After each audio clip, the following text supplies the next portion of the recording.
come to the point that the Europeans are the guardians of the African elephants, whereas the Africans have to take permission from them before they see it.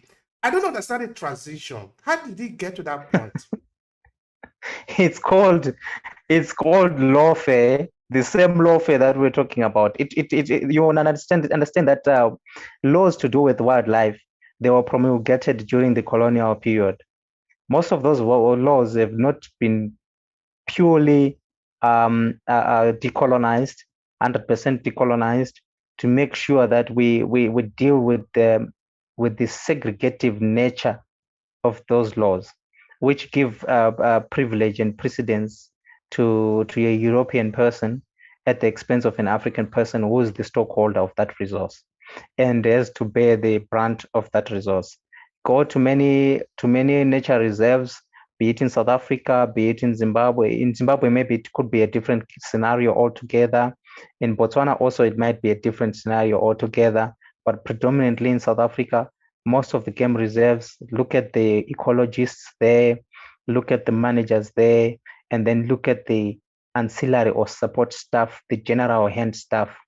You would get the picture of what I'm talking about. The general hand are the African natives, whilst those who really have to do with the management of the resource are of European descent.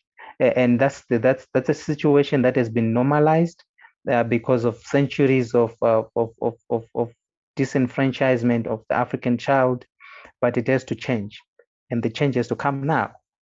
And even when it comes to those laws that deal with safaris and this international hunting business, it does rake in thousands and millions to host countries, but it has to be changed to make sure that the African themselves have a stake in that industry.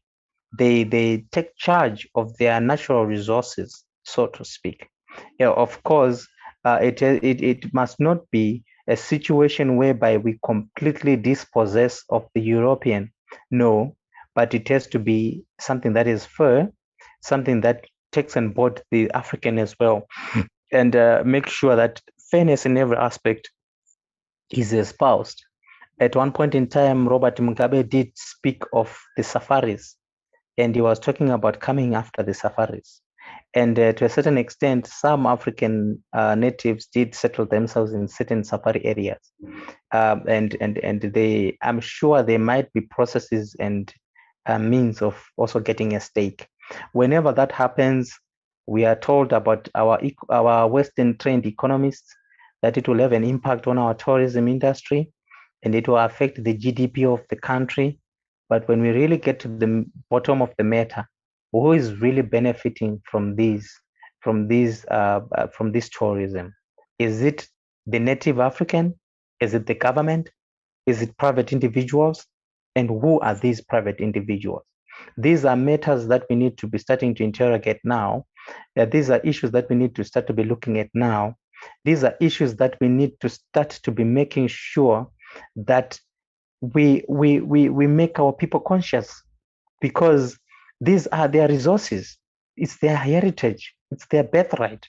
It's not something that was imported. It's something that is within their country. It's a God-given natural endowment and resource, and hence has to be beneficial to the individual on the ground.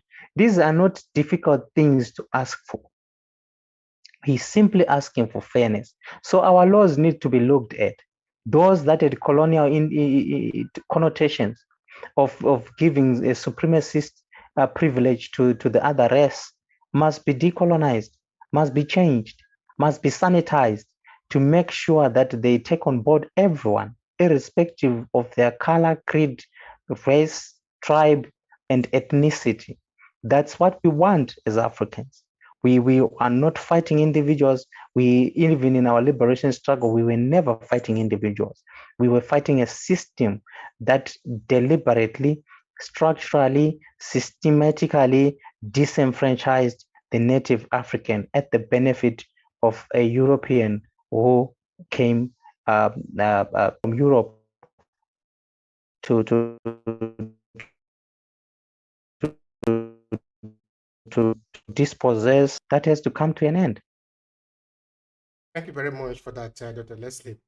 Now, of course, we're moving towards the end of the podcast because, yes, we have spent a lot of time here looking at different issues of it. Of course, we didn't spend enough time on the warfare, really, but that would be a discussion for another day.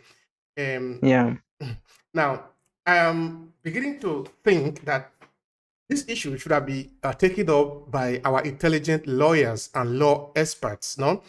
Because Yes. I want to believe again. I want to pretend that we are independent. Okay, I just want to pretend Yes. that African countries are independent. If we are Mm-hmm. independent, it means we are free to think freely, you know.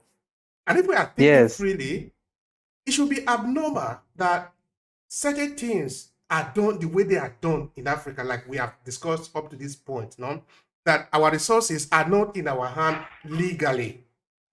Legally Mm-hmm. speaking, some of the resources are not in the control of the African people. That should be that should be absurd, sort of.